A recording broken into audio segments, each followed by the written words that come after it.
It is a key moment in the Biden presidency as many aspects of his agenda hang by a thread. The House passed a short-term bill last night to prevent a government shutdown, suspend the debt cap, and provide disaster relief. This means funding would remain intact through the beginning of December. The bill did not receive any Republican support, and it now goes to the Senate, where it is expected to face an uphill battle. Senate Minority Leader Mitch McConnell addressed this earlier.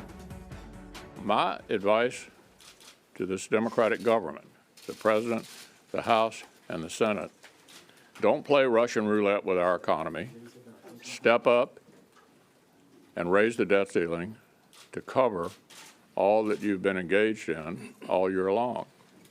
So no effort on their part to describe our position as irresponsible makes any sense.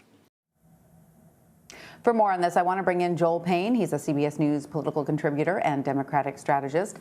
Hi, Joel. Great to see you. So what is the likelihood that this stopgap measure to fund the government passes through the Senate? Well, I mean, Mitch McConnell and the Senate Republican caucus is kind of putting it all on Democrats to pass this.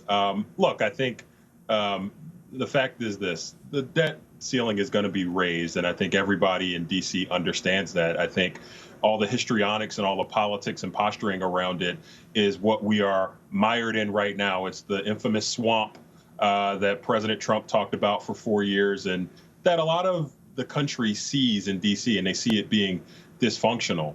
The Senate Republicans believe that this underpins and underscores their argument about out-of-control government spending, even though it goes completely at loggerheads with the fact that they raised the debt ceiling twice when Donald Trump was the president, and that the debt ceiling covers already committed funds. So it's really covering pieces of legislation that were already passed. They are trying to suggest that it is going to cover what Democrats want to do to expand spending in the future.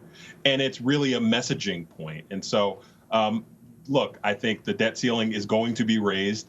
I do not think we are going to see a government shutdown, or at least a government shutdown for too long. But I do think that we are still in a divided Washington, D.C., and I think President Biden has a big responsibility to try to bring the country together. But first, he's got to bring his party together.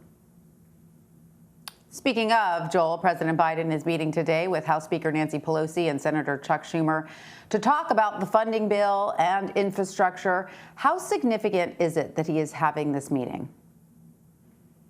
I think it signals that this is a moment of great consequence and that the president understands that this is the major portion of his domestic policy agenda that has to pass. And for him to do that, he's got to keep his party together. He's got to bring his party together. You have a couple disparate parts of that House Democratic caucus. You've got moderates, people like Josh Gottheimer in the Problem Solvers caucus. You've got progressives like Pramila Jayapal, who's the head of the Progressive Caucus, and they all have different priorities. They all want different things out of this. The president has to figure out, how do you thread the needle of addressing the concerns of others without overwhelming the priorities of another group?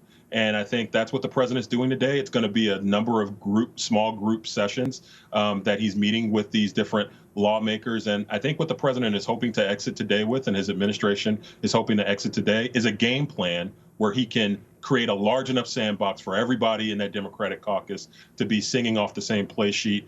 It's harder for the president and it's harder for Democrats because it is a caucus that is more diverse by definition. There are a diversity of attitudes and a diversity of ideas in that caucus that don't exist in the Republican caucus in the House or the Senate.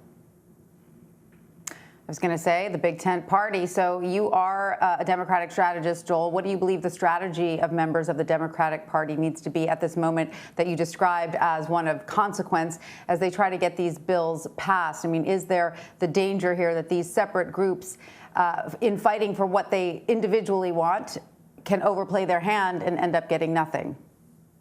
We've gotten so mired in the numbers, Tanya, and the $3.5 trillion price tag for the reconciliation bill, which was a compromise, by the way, right? Bernie Sanders said he wanted $6 trillion. The progressives that he's represented wanted as much as $6 trillion before. They said $3.5 trillion is a compromise.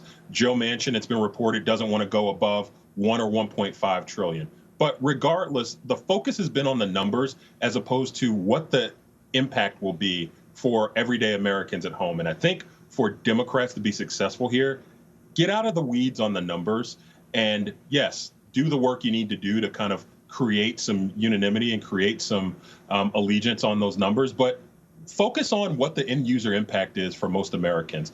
That's how you sell a piece of legislation like this. When I worked in Senate Majority Leader Harry Reid's office and we were trying to pass the ACA, I think we wanted to focus less on the price tag or how much it cost. Obviously, we wanted to focus more on, well, what is this going to do for everyday people? What does it mean for me? That's what most voters care about. And I think if the president and I think if his Democratic colleagues in the House and the Senate are able to do that, I think they'll be successful. I think if not, I think we'll stay stuck in this zone and this will be dragged out. And Tanya, one final thing.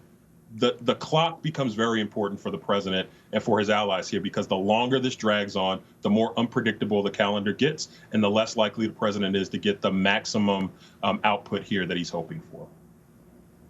You make a really good point about the numbers, because most Americans, these numbers are so enormous anyway. People can't wrap their heads around them, really. You're talking about 1 trillion, 2 trillion. But what they can wrap their heads around are the actual benefits to them. So you make a good point there. Joel, President Biden has put a lot of elements into these multi-trillion-dollar packages. If he's not able to get some of these things passed, some of these things that he's promised, that he's gone out on the campaign trail for, how will he be remembered for what ultimately does get through? The president has a tough road ahead of him, but it's an important road because really, if you think about it, it's the proof of concept of this presidency. Joe Biden was elected in part, one of the three-legged stool of Joe Biden and the theory of the case for why he should be president is because he can get tough things done. And this is the latest example, the latest opportunity for him to do that and to demonstrate that. And look, the president and his team have a plan, and I think they feel pretty confident in that plan. But the stakes are that he needs to demonstrate to the coalition of voters that put him in the White House, progressives, black and brown voters across the country, that he can get the hard things done. And we're talking a lot about the economy here, but let's not forget there's also the big voting rights compromise that Joe Manchin struck with some of his other Democratic colleagues that he's hoping to move forward. And if they can't get around the filibuster, that's another potential failure for the Biden presidency. So demonstrating that you can do the hard things, it just seems to me is a key part of the Biden administration's proof of concept. That's the term that comes to mind for me. All right. Well, Joel Payne, thank you so much for joining us. We always appreciate your perspective. Thank you.